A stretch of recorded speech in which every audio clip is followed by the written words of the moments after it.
Muy bien.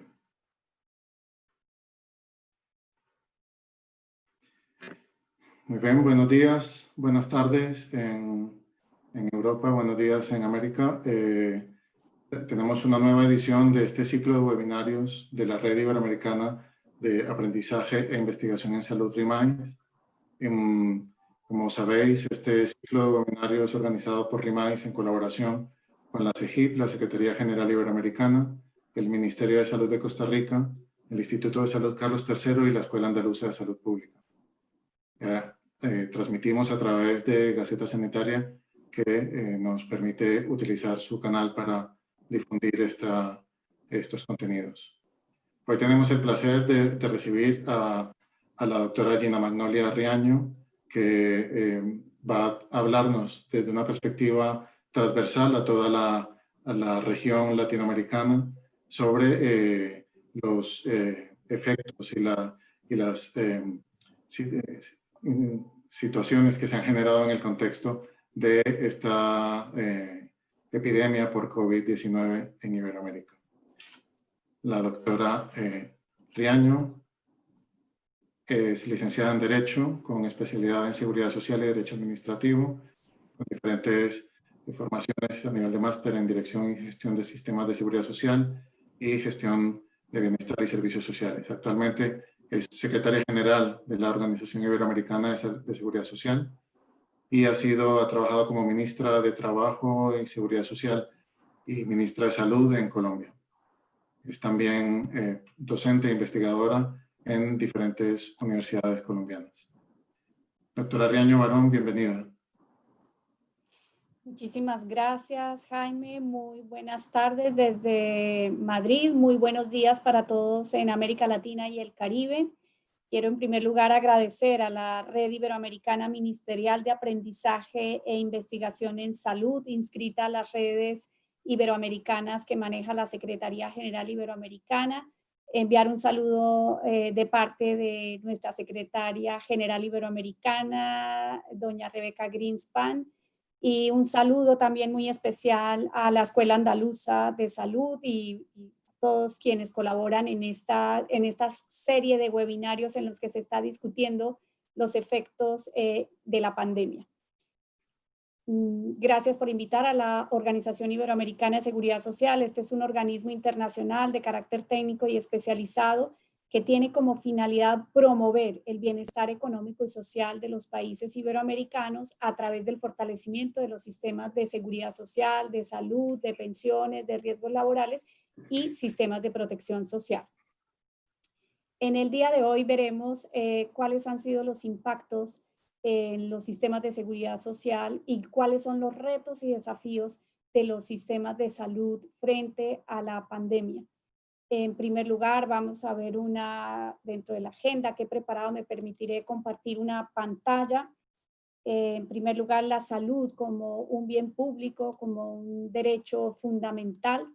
También lo que tiene que ver con los recursos de los sistemas de salud para enfrentar la atención de la demanda por el COVID-19, los recursos de los sistemas como los indicadores básicos, cuál es la inversión en salud como porcentaje del PIB de nuestros países, cuál es el gasto de bolsillo, los indicadores de recursos humanos, también en general el equipamiento en salud para atender esta pandemia y cuáles son los retos y desafíos, las lecciones aprendidas y unas pequeñas recomendaciones.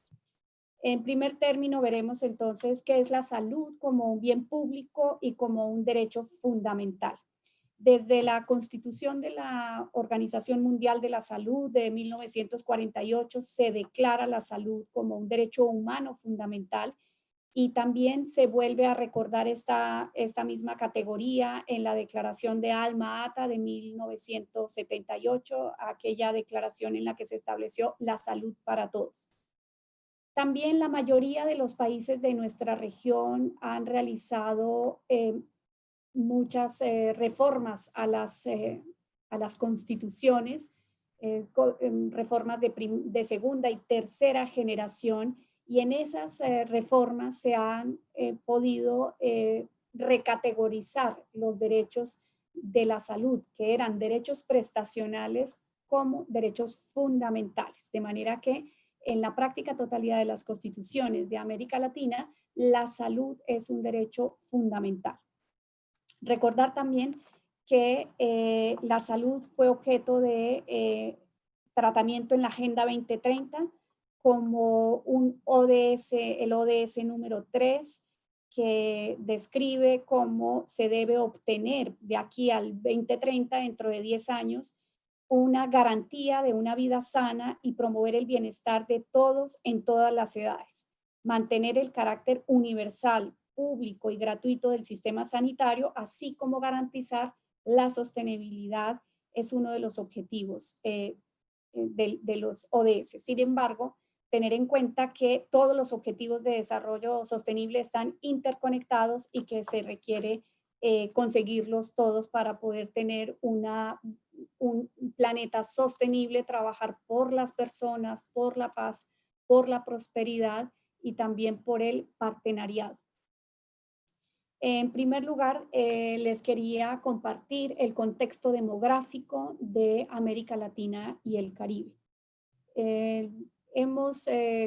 Los países de América Latina y el Caribe han venido ampliando la esperanza de vida al nacer. Este es un indicador muy positivo y muy importante, porque la mayoría de indicadores de salud son un indicador resumen de la situación de desarrollo económico y social de un país. Y la esperanza de vida de América Latina aumentó en casi 4 años entre el 2020 y el 2017. Esta esperanza de vida, que es la proporción de la población de más de 65 y más de 80 años, se supone que alcanzará un nivel del 18% de personas mayores de 65 años y el 5% mayores de 80 años para el 2050. También es muy positivo para la región que han disminuido tanto la mortalidad infantil en un 35% y ha disminuido también la mortalidad materna en un 27% en estos mismos periodos. Estos indicadores nos están indicando que ha habido progresos en nuestra región en materia de esperanza de vida y en materia de situación de salud. Quiere decir también esto que ha habido una transición demográfica que se ha notado en la región por el aumento de personas mayores de 65 años y mayores de 80. Tener en cuenta que este proceso de envejecimiento demográfico en América Latina se ha producido de una manera muy rápida desde el año 95, muy acelerada, y que la mayoría de los países ni los sistemas de salud estaban preparados para este incremento de la población mayor de 65 años, con lo que habrá que garantizarle a todas las personas el acceso a una salud de calidad, a una salud universal, pero también una seguridad económica en la vejez. Y esto está tensionando muchísimo los sistemas de seguridad social en la región por la situación del mercado laboral, porque hay un mercado laboral en la informalidad, en la economía informal, cerca del 60% de la población que no accede a los sistemas de seguridad social. Todos los sistemas de salud deben buscar la cobertura universal en salud, pero la cobertura universal en salud tiene 3 dimensiones. Una dimensión que tiene que ver con que haya acceso de las comunidades y de las personas a los servicios de salud. Eliminación de barreras de acceso, por tanto, es una de las condiciones y uno de los retos y desafíos a lograr. También que los servicios de salud tengan efectivamente estándares de calidad, es decir, que sea oportuna, de fácil acceso y asequible. ¿Asequible qué quiere decir? Que los ciudadanos no se empobrezcan como consecuencia de acceder a la salud. Por tanto, este es el promedio, como les mostraba, de las personas mayores, que es distinto en las diferentes áreas geográficas de América Latina y el Caribe. Hay distintos estadios del envejecimiento de la población. Están entre mediano y tardío y más avanzado. y esta población mayor requiere de prestaciones de servicios de calidad, pero también diferenciados. Luego veremos también más adelante cuáles son los recursos con los que cuenta la inversión en salud que están haciendo los países de la región. El gasto público en salud como porcentaje del PIB, del Producto Interior Bruto en América Latina es en promedio un 3,6%, pero hay también un alto gasto de salud privado, gasto privado de salud como porcentaje del PIB también que se acerca al 3,4%, pero hay un gasto de bolsillo que puede partir desde el 28% hasta el 34% según los datos de la OCDE, que precisamente en el día de hoy ha publicado un informe sobre la situación de las Américas y la salud, actualizado al 2020.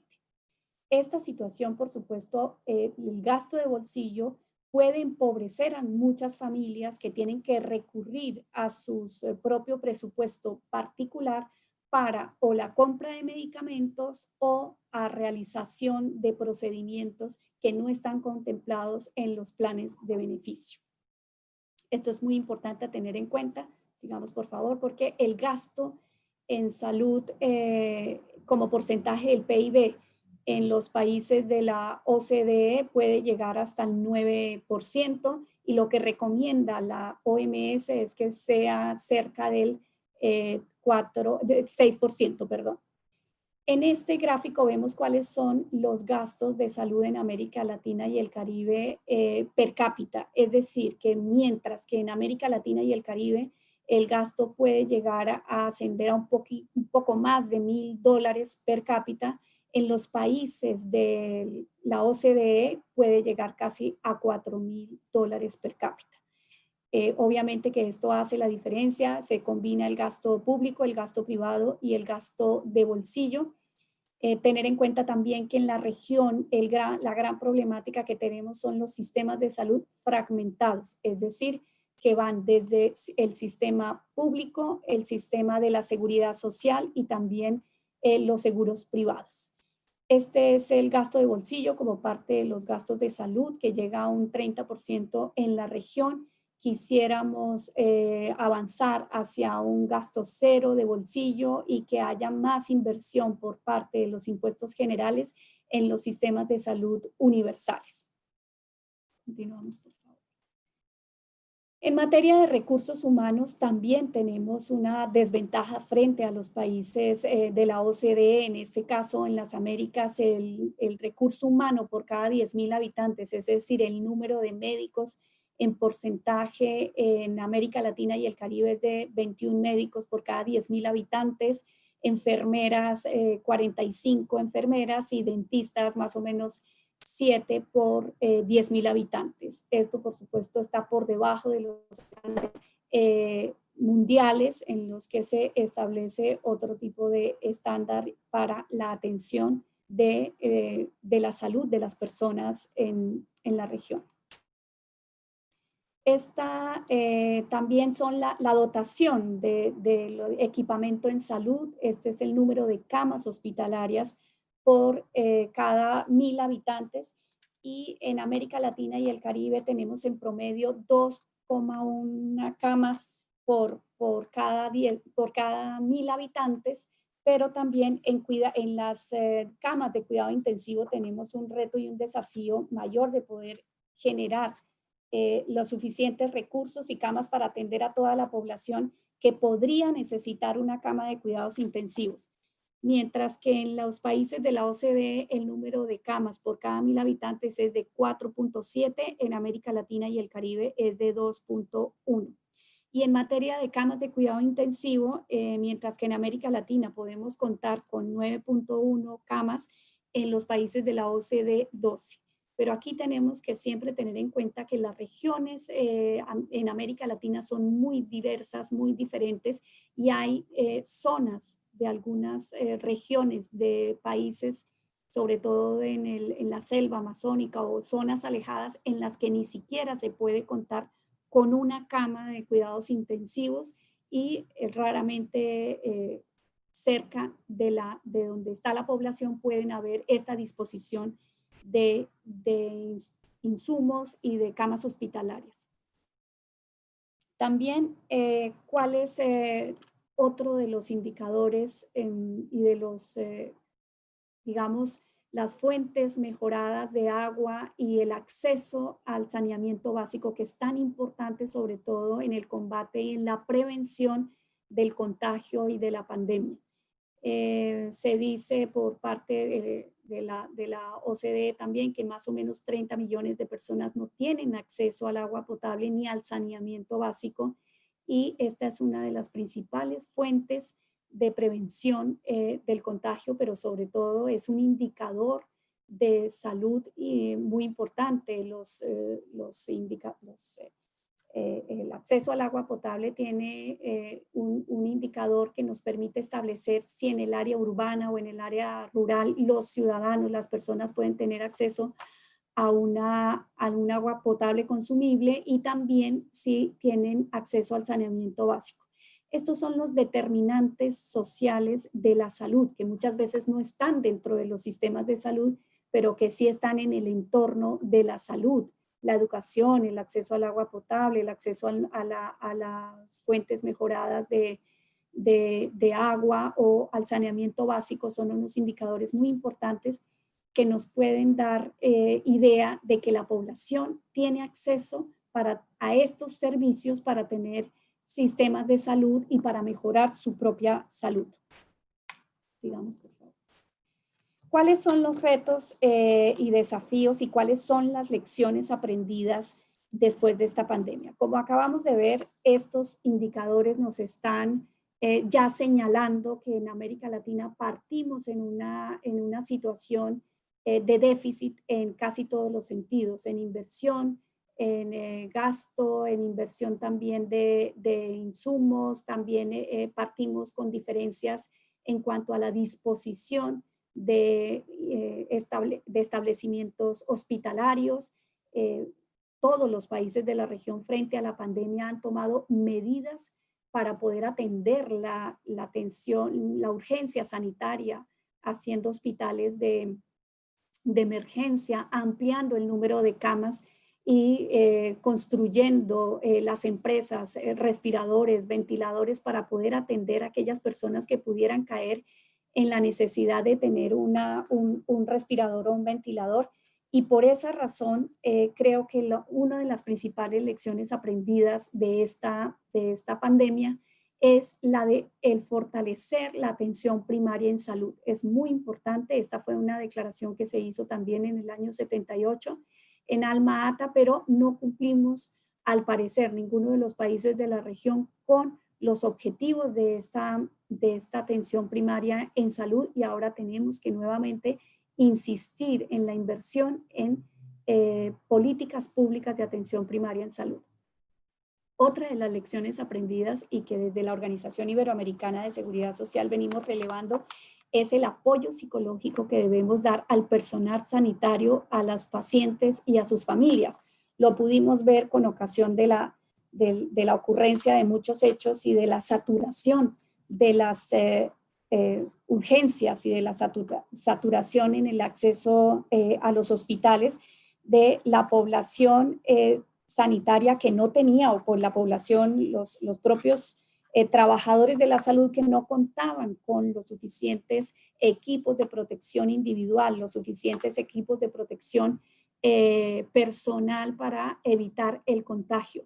Y este es un tema en el que tenemos que tener especialmente cuidado en América Latina, porque dado el déficit que tenemos de tanto población, de médicos, de enfermeras o de apoyo asistencial y sanitario, no tenemos recambio, de manera que debemos evitar a toda costa que la población o los profesionales sanitarios se puedan contagiar por no contar con equipos de protección personal, y se tendrían que ir a cuarentena o a cumplir sus aislamientos, y esto por supuesto con mayores costos para la prestación de los servicios de salud. Por eso ahí estamos haciendo especial énfasis.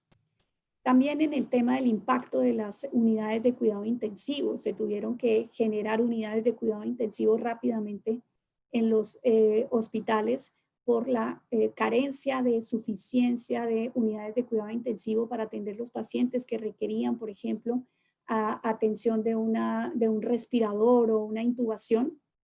Tenemos el caso muy emblemático del hospital de IFEMA, que se construyó en Madrid, en las instalaciones de la feria, de un hospital de 1.200 camas, en el que en 10 días pudieron se construyó en 10 días y pudieron recibir a muchos pacientes y atenderlos desde allí para descongestionar las urgencias y las unidades de cuidado intensivo de los otros hospitales. Insistimos también en los temas de formación en terapias respiratorias para aquellas unidades en las que, o aquellos pacientes que no requieren propiamente el ingreso a una unidad de cuidado intensivo, pero que la formación de personal que pueda atender esas terapias respiratorias puede ser un alivio y una descongestión y ayudar a salir de la atención propiamente de todas las personas. No todas las personas que llegan a las urgencias requieren un internamiento en una unidad de cuidado intensivo, pero sí pueden requerir una terapia respiratoria y no contábamos con lo suficiente personal capacitado y formado para cumplir con esas terapias respiratorias. En cuanto a la atención especial de los adultos mayores, también estamos ya haciendo un llamado a los países de América Latina para que establezcan unos protocolos que permitan garantizar los derechos de las personas adultas mayores, porque se vio con la experiencia ya de España y de Italia que hubo muchos contagios en las residencias de mayores, en los hogares de personas mayores, de ancianos, como en algunos casos se llaman, y fundamentalmente llevado este contagio por los trabajadores que cuidaban a estas personas. Los contagios, como ha dicho la Organización Panamericana de la Salud, pueden ser o importados o pueden darse en un núcleo, como en este caso de los colectivos de residencias de mayores, o puede ser comunitario. Y en el caso de las residencias de mayores, hubo experiencias muy lamentables y dolorosas en países europeos que tenían con todas las personas que estaban en hogares y residencias de ancianos, tuvieron unos contagios de ese colectivo, y por eso el número de mayores que murieron como consecuencia del contagio fue mayor tanto en Italia como en España.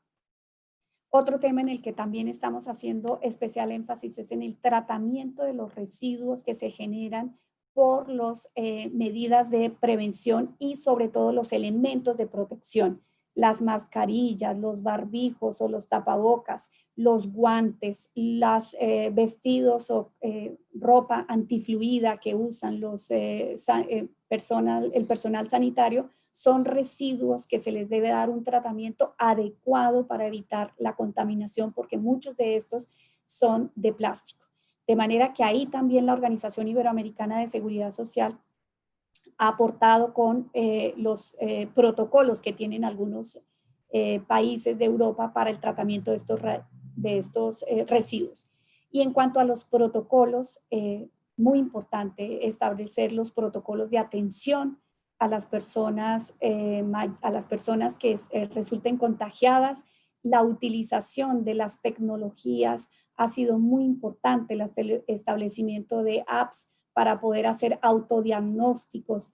Se recomienda también, estamos recomendando mucho el uso intensivo de la telemedicina para hacer estas consultas de manera telemática que impidan abarrotar los servicios de salud y que a los hospitales vayan efectivamente las personas que requieren atención hospitalaria e internación hospitalaria. No todas las personas requieren o no todas las personas con síntomas requieren una internación hospitalaria, de manera que esos protocolos son muy importantes de establecer.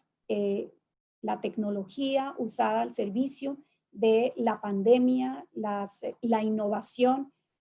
Presentamos casos, ejemplos también de construcción de respiradores, de ventiladores por innovadores, mecánicos, también universidades, y protocolos sobre todo para la atención de todos los demás pacientes que no son de COVID, que se va a retrasar la atención sanitaria y las consultas médicas, los procedimientos que no se hicieron durante la etapa del confinamiento, van a requerir ahora un doble esfuerzo de los sistemas de salud y hospitalarios. Por último, queremos dar unas recomendaciones que nos parece que hemos recogido de toda esta experiencia que hemos vivido desde el 11 de marzo, que la OMS declaró la pandemia, dejó de ser epidemia, declaró la pandemia el 11 de marzo. Ya llevamos más de 3 meses con estas experiencias, primero las etapas de confinamiento, las cuarentenas, todos los protocolos de prevención, que merece otro capítulo, todo el impacto económico y social de las medidas de confinamiento que han generado un parón en la economía y que, a propósito de hablar de América Latina y el Caribe, son muchos los impactos que hemos recibido de este parón de la economía. El decrecimiento de la economía según la CEPAL será del 5,3%. Se perderán más de 11 millones de empleos en la región. Esto conducirá también a aumentar en 30 millones la pobreza y además la destrucción de 2,6 millones de empresas, de manera que los retos y desafíos de enfrentar ahora esa crisis económica y social producida por la pandemia son retos que se suman a estos retos y desafíos sanitarios. La práctica totalidad de los líderes de los organismos internacionales, la OMS, la OPS, la CEPAL, la OIT, la OCDE, han coincidido en que la primera recomendación para los países es generar y configurar unos sistemas de protección social universal. Si hubiéramos tenido unos sistemas de protección social universal, seguramente no hubiéramos tenido los impactos tan severos o hubiéramos mitigado mejor esos riesgos con ocasión del mayor número de contagios. Se recomienda una cobertura sanitaria universal. Por supuesto que la cobertura sanitaria universal es una aspiración y es a lo que deben aspirar todos los sistemas de salud de la región. Pero la cobertura universal en salud tiene 3 dimensiones y que ya las había mencionado al comienzo, y es que todas las personas puedan tener un acceso a los servicios de salud, pero que esos servicios de salud tengan como característica principal la calidad y sobre todo que los usuarios no se empobrezcan financieramente por el uso de esos servicios. Se ha calculado por OPS y también que el 10% de las personas se empobrece por pago de servicios de salud a los que no tendría acceso. La cobertura universal de salud tiene como objetivo mejorar el estado de salud y la reducción de todos los factores de riesgo en todos los grupos de población. Por tanto, la aspiración de una salud universal y de cobertura universal es el principal objetivo que deben tener ahora nuestros sistemas de salud. Otra recomendación es aumentar la inversión en los sistemas de salud. Ya vemos las consecuencias de no contar con suficiente oferta de institucionalidad ni oferta de personal sanitario en las distintas regiones. Tenemos el caso puntualmente en América Latina del Amazonas, en el que están tenemos la frontera del Amazonas en la que está Brasil, Iquitos y también Leticia, en la que por la lejanía, porque por tratarse de una zona de difícil acceso, el impacto del contagio y de la pandemia fue mayor. Si hubiéramos tenido una mayor inversión en servicios de salud en esas zonas, que debería ser pública en todo caso. Garantizar la seguridad y salud en el trabajo al personal sanitario debe convertirse en un objetivo fundamental, porque si alguien no debería salir perjudicado de esta situación son los trabajadores de la salud, médicos, enfermeras, personal asistencial, que son la primera línea de atención en la batalla, deben estar debidamente protegidos. También tengo que reconocer que muchos países de la región han adoptado medidas para mejorar sus ingresos, para garantizar su seguridad y salud en el trabajo, pero en muchos países están mal reconocidos laboralmente, sus derechos laborales no se respetan tampoco su seguridad y salud en el trabajo, y esta es una oportunidad para reconfigurar esos sistemas de salud que permitan reconocerle a los trabajadores de la salud su verdadero aporte, porque están viendo amenazados no solamente su integridad física, sino muchas veces su salud por la atención sanitaria que deben prestar. Otra de las recomendaciones que estamos haciendo es medir los impactos diferenciados de las mujeres frente a la pandemia, porque si ya las mujeres venían con unas desventajas sustanciales, como ganar en 20% menos que los hombres, como tener menor participación en el mercado laboral o tener mayores recargas por el cuidado, con la pandemia han tenido triples cargas porque siguen atendiendo la pandemia, entre otras cosas porque son el 70% del personal sanitario en la región son mujeres. Tienen que atender por una parte este trabajo que las pone en riesgo de su propia salud, pero siguen con su trabajo de cuidado no remunerado, de trabajo doméstico en casa, de ayuda a los menores, porque no tienen, en la mayoría de los países no contamos con un sistema de cuidados que permita contar con guarderías para la primera infancia, o aunque contáramos con esos sistemas de cuidado, por el confinamiento tuvieron que atenderse en casa. Ese triple cuidado recayó en las mujeres, de manera que recomendamos medir esos impactos diferenciados en las mujeres en esta etapa. También fortalecer los sistemas de vigilancia epidemiológica. Han fallado la vigilancia epidemiológica que nos hubiera alertado tempranamente de este contagio para poder prepararse con los suficientes test, con los suficientes diagnóstico y tratamiento. Hoy todavía no tenemos suficientes test o exámenes que permitan hacerle de forma masiva a la población aplicación de test para poderlos o aislar o poder hacerles un tratamiento. Garantizar los protocolos de bioseguridad para la vuelta al trabajo es muy importante. Estamos en la etapa de la desescalada, abriendo nuevamente a la economía por sectores. Muy importante adoptar esos protocolos de bioseguridad, porque a la vuelta de la actividad económica, los países tienen que asegurar, los estados tienen que asegurar la prevención para la ciudadanía en general, para los trabajadores en general y para los trabajadores de la salud en particular. Protocolos de bioseguridad, hemos contribuido con protocolos de bioseguridad para el sector agrícola, para el sector de la construcción, para el sector de la manufactura, para el sector de los trabajadores de la salud, y es muy importante contar con estas experiencias de bioseguridad para no poner en riesgo a esos trabajadores que vuelven de nuevo a sus puestos de trabajo.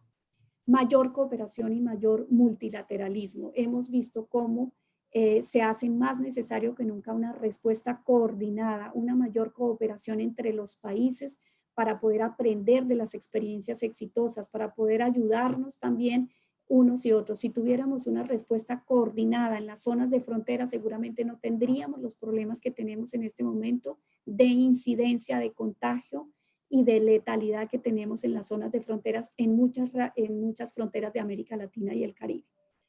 Ahí decirles que la Organización Iberoamericana de Seguridad Social ha puesto al servicio de todas las instituciones, que contamos con más de 150 instituciones afiliadas a la OIS, y la puesta al servicio de todos los países de una serie de formaciones que llamamos microformaciones, porque son de máximo 2 horas para que las personas las puedan tomar de manera virtual frente a la crisis por el COVID. Por ejemplo, protocolos de triage en los circuitos durante el COVID, diagnóstico y tratamiento de los enfermos de COVID en los servicios urgencias y en hospitalizaciones, también protocolos y tratamientos de pacientes con COVID en las UCIs, en las unidades de cuidado intensivo, una serie de microformaciones a las que ustedes también pueden acceder en algún momento porque están subidas en la página de la OIS y se pueden bajar por el canal de YouTube. La adaptación de la asistencia a la atención primaria en salud en los casos del COVID-19, la incorporación de las tecnologías y lo que la experiencia nos ha dado con esta formación es que hemos tenido también mucha retroalimentación de parte de los trabajadores de la salud de América Latina y el Caribe. Hemos conocido como mucho la imaginación y el ingenio de que es propio de nuestros países han logrado también proteger a muchas personas en la región que sin contar con todos los recursos necesarios y a la mano, porque ningún sistema de salud estaba preparado realmente para poder atender esta pandemia. Ningún sistema de salud ni en Europa ni en América Latina y nos está afectando a todos por igual. Así que desde la Organización Iberoamericana de Seguridad Social, lo que hemos querido es acompañar a nuestras instituciones y a los países poniendo a su disposición esta información. Hemos recogido las medidas que todos los países han adoptado para recogerla toda y ponerla a disposición en materia de salud, en materia de seguridad social, en materia también de las medidas para proteger a los trabajadores formales, a los trabajadores informales. Hemos hecho un recuento de todo lo que ha sido los ingresos mínimos vitales, la renta universal, los ingresos solidarios, para que los trabajadores informales, que son la mayoría en nuestros países, puedan tener un recurso con que alimentarse, porque al no poder salir a trabajar no tienen ingresos diarios y no están tampoco protegidos por ningún seguro. Son muchos los retos y desafíos, como vemos, que enfrentan los sistemas de salud en la región frente a esta pandemia, pero aprendizajes y lecciones nos quedan también muchas. No podemos volver a tener la precariedad en los sistemas de salud que no permita atender de manera eficiente a los ciudadanos frente a una pandemia y sobre todo garantizar la realización de los derechos de las personas a través del cuidado de su salud. Por mi parte dejaría así. Jaime, muchas gracias y ya estaría en disposición de atender las preguntas o los comentarios que hubiera en este caso. Muchas gracias. Muchísimas gracias, doctora Riaño. Gracias por esta conferencia tan completa, que pone de manifiesto de nuevo el papel de los determinantes sociales de la salud, los pone de nuevo en el centro de una situación como esta pandemia y nos da lecciones sobre retos y recomendaciones prácticas para poner en marcha. Hemos recibido varias preguntas, voy a tratar, tenemos unas 3 o 4 preguntas para que lo podamos tener en cuenta. Vamos a empezar con la primera de Clara Bermúdez Tamayo, que nos pregunta por las diferentes acciones coordinadas entre ministerios de diferentes países en América Latina para fortalecer capacidades en relación a la seguridad social. Si conoce acciones en esta línea. Luego, Tomás López Peña nos pregunta por la iniciativa de Costa Rica, que le pregunta por su opinión respecto a esta iniciativa, con respecto a la creación a nivel mundial de un pool de patentes sobre los derechos de propiedad intelectual, que no suponga luego una barrera al acceso justo y equitativo de vacunas y otras tecnologías. Empezamos con esas dos, si le parece. Muy bien, Jaime, muchas gracias. Mire, para la pregunta de Clara, lo ideal en estos casos es una acción coordinada entre los países, pero el comienzo de la pandemia fue bueno, ya habíamos visto lo que había pasado en China en diciembre, cuando empezó a llegar unos países, adelantaron, otros lo hicieron de manera más tardía. En fin, pero todos los países adoptaron medidas. Al comienzo, muy en solitario. Cada país, medidas de confinamiento, medidas propias de cerrar las fronteras, medidas que tienen que ver con el aislamiento, en fin. Porque cada país tenía su propio mandato para hacerlo. Aquí debo decir, la Organización Mundial de la Salud declaró esta pandemia el 11 de marzo. Pero el mandato de la OMS va hasta ahí, a hacer recomendaciones a los países. Son los países a través de sus poderes públicos, los estados, los que tienen la capacidad, por ejemplo, de limitar las libertades públicas. Le hace libertad de reunión, de deambular en la calle. Esas medidas en muchos países se tardaron porque requerían también un acuerdo parlamentario, por ejemplo, o porque requieren ley, declarar la emergencia sanitaria en muchos casos, o la emergencia económica y social requiere ley. Entonces, esos procesos retardaron un poco la toma de medidas como tal del confinamiento. ¿Qué acciones coordinadas hemos podido ver entre los ministerios? El SICA de los centroamericanos han podido establecer un poco más de coordinación a través de ese sistema de integración regional. Lamentablemente hoy la integración regional tiene muchas debilidades, pues en nuestro entorno, el Mercosur, por una parte, Prosur, UNASUR, la Comunidad Andina de Naciones, Centroamérica y el Caribe, no estábamos preparados ni en el mejor momento para coordinar, pero son instrumentos a través de los cuales se podría dar una respuesta coordinada, una respuesta dialogada y consensuada, que siempre será muchísimo más económica que cada país por su parte haciendo lo suyo. En la frontera de eso se trataría. Hay organismos como el Hipólito Unanue, que es el organismo de salud de la comunidad andina, que podría ya hacer una llegada coordinada a aquellos países de la región. La Unión Europea ha tenido también una respuesta coordinada, pero gracias a que existe un consenso entre de integración y que pueden tomar esas medidas a través de sus ministerios. En América Latina y el Caribe es un poco más difícil. Estamos intentando acompañar a algunos países que nos han pedido también, pero lo que hacen estos organismos internacionales es un acompañamiento, unas recomendaciones, invitar a la coordinación, pero la decisión y la responsabilidad en todo caso es de cada uno de los estados. En cuanto a la pregunta de Tomás López sobre la iniciativa de Costa Rica de la creación de eliminación de patentes, es excelente noticia, es una iniciativa formidable, maravillosa, que las vacunas o los tratamientos sean un bien público global.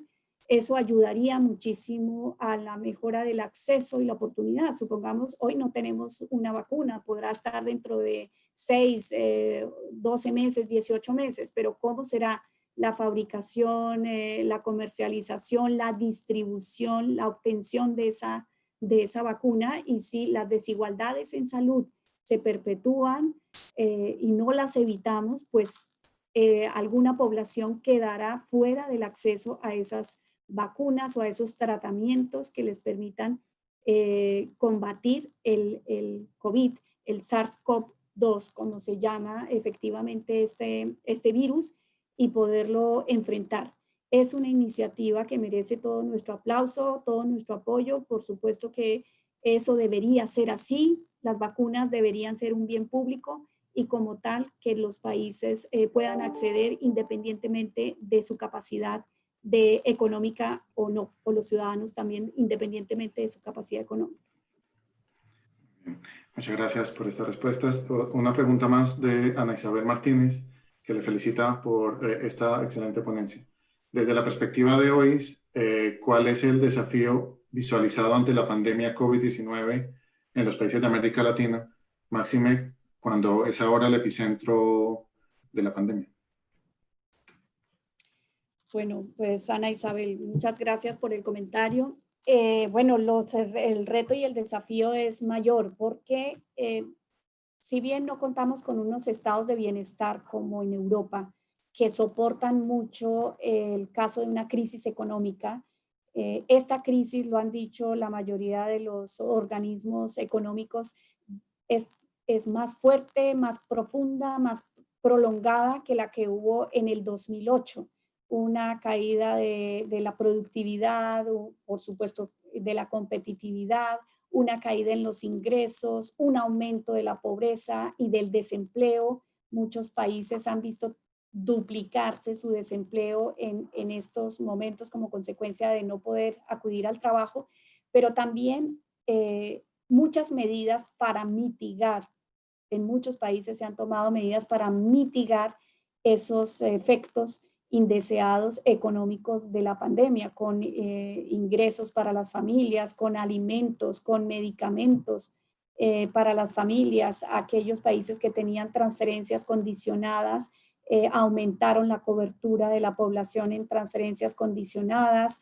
Aquellos países que tenían subsidios para las personas mayores también aumentaron la población destinataria de los subsidios. A través de los sistemas de pensiones, por ejemplo, se permitió el retiro de los ahorros en los sistemas de capitalización para poder atender el tiempo que estuvieran fuera sin ingresos las personas, el anticipo, por ejemplo, de pensiones de jubilación para aquellas jubilaciones de baja cuantía, medidas que se han adoptado también para dar créditos y respaldar esos créditos a las pequeñas y medianas empresas son muy importantes porque el 90% del tejido productivo de nuestra región son pequeñas y medianas empresas y no podríamos, o los países o los estados no pueden dejar caer o que perder esas pequeñas y medianas empresas que son el sustento de la productividad en gran medida de la productividad de los países. También líneas de crédito para grandes empresas. Vemos que ahora las aerolíneas, por ejemplo, están en una fuerte crisis en los países que viven del turismo, de los servicios, que también afecta mucho a las mujeres, porque la mayoría de las mujeres están contratadas en el sector servicio. La baja de ingreso por el turismo, todo el sector de la restauración, han perdido, se ha perdido en la economía muchísimo. Aspiramos a que esta crisis que ha sido prolongada, la recuperación sea en V, como dicen los economistas, para que empiece la recuperación a comienzos del 2021, pero de todas maneras darle un soporte a aquellas personas, empresas y familias que han perdido su trabajo, que han perdido su salud, por ejemplo. Medidas laborales que se han tomado de reconocer el periodo de confinamiento como una licencia no remunerada, el tratamiento que se ha dado al COVID como una enfermedad profesional o un accidente de trabajo. Es decir, que los sistemas de seguridad social y de protección social se han puesto de manifiesto han evidenciado su capacidad protectora, porque en momentos de crisis es que los sistemas de seguridad social evidencian esa capacidad protectora.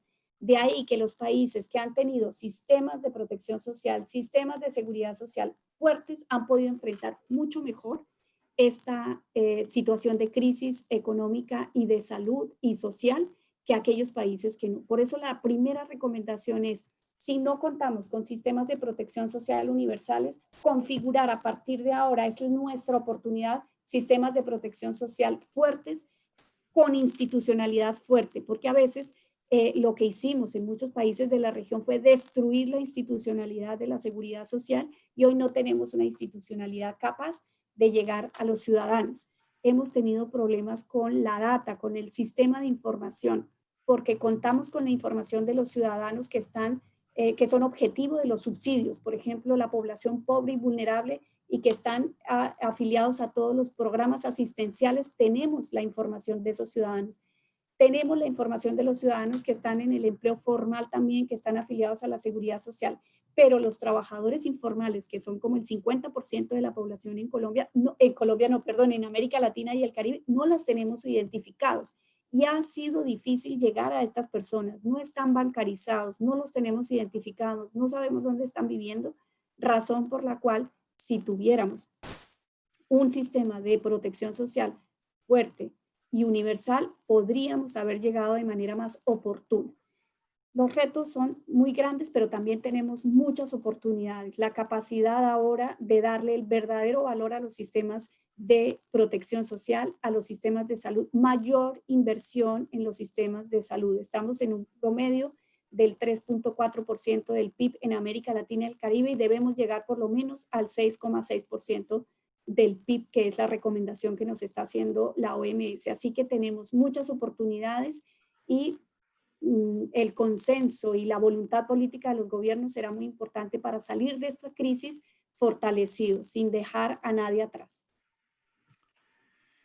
Okay, muchas gracias. vamos a tomar un poquito más de tiempo para una última pregunta que ha planteado Clara Bermúdez con respecto a la seguridad social en la vejez. ¿Considera que la pandemia nos debe llevar a repensar todo este modelo de seguridad social tal como está organizado en América Latina? Las residencias, las pensiones, etcétera.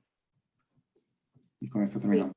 Yo creo que es una oportunidad, sobre todo, de superar la fragmentación en los sistemas de salud, que nos ha traído también muchas lecciones negativas, porque esa fragmentación de tener sistemas de salud públicos que gestionan los ministerios de salud, sistemas de seguridad social para la población formal, trabajadora formal, y sistemas de seguros privados para todos, hacen que se malgasten los servicios de salud. Si tuviéramos mayor inversión de impuestos generales en la salud, podríamos destinar más recursos para el aseguramiento de una pensión en la vejez.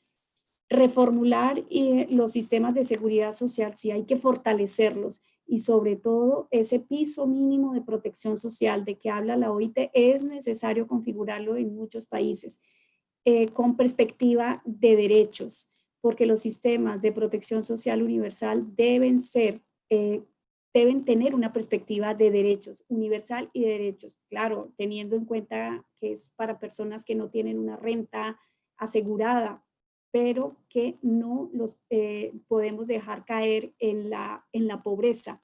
Se va a aumentar el número de pobres, ha dicho Alicia Bárcenas de CEPAL, se va a aumentar en 30 millones en la región, y esto va a tensionar aún más los sistemas de protección social. Es una oportunidad para los consensos, para mejorar los sistemas de seguridad social.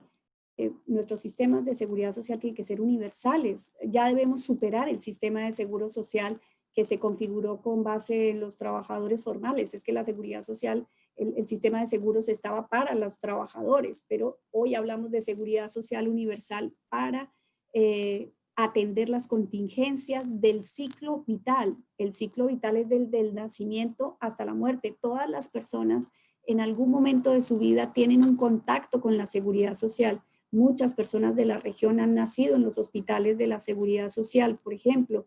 Puede acudir a una licencia, a los seguros de invalidez, vejez y sobrevivencia, a los seguros de accidente de trabajo, enfermedad profesional. Y hoy surge un nuevo seguro que son y que se está intentando incorporar a la seguridad social, que es el ingreso mínimo vital, no como como una prestación nueva de la seguridad social, un ingreso para aquellas personas que no tienen cómo acceder a una renta mínima que les permita o a un salario que les permita subsanar todas las necesidades de alimentación, de vestuario, de vivienda, de transporte, de educación de su familia. Entonces, el ingreso mínimo vital va a ser un elemento nuevo que se va, y una prestación nueva que se va a otorgar a través de la seguridad social. Está adoptado en muchos países de Europa. España acaba de configurarlo, un ingreso mínimo vital para 850,000 hogares. Tendrá capacidad de proteger a 3 millones de personas. Está configurado sobre la base de cuantificar y de unas tipologías de hogares para evitar, porque siempre pues los detractores del ingreso, la renta básica universal, siempre es no, pues esto lo que va a favorecer y a permitir es que las personas vivan de ese ingreso, pero abandonen el emprendimiento o se conformen con ese ingreso y se vuelvan de alguna manera dependientes de los subsidios.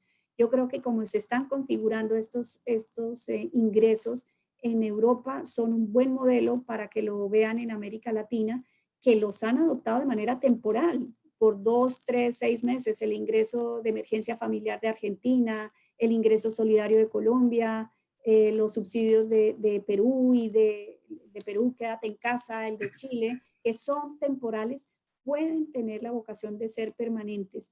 Y la base de estas medidas que se han tomado para enfrentar la pandemia pueden ser la base de la configuración de los nuevos sistemas de protección social, que incluyan mucho la tecnología, que ha llegado para quedarse. Ya la OIT nos había dicho que más o menos el 18% de la población o de los trabajos se podrían hacer de manera virtual o no presencial, y con esta pandemia se puso de manifiesto que por lo menos serán el 30%, de manera que estas tecnologías nos van a poder ayudar para tener otra manera de enfrentar el trabajo y el ingreso.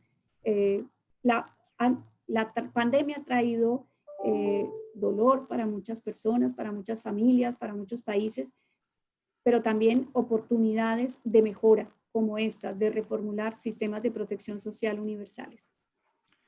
Muchísimas gracias, doctora Riaño. La verdad, ha sido una presentación y un periodo de preguntas bastante enriquecedor, con muchas ideas que esperemos sean de utilidad y que nos hagan reflexionar en los diferentes países de América Latina.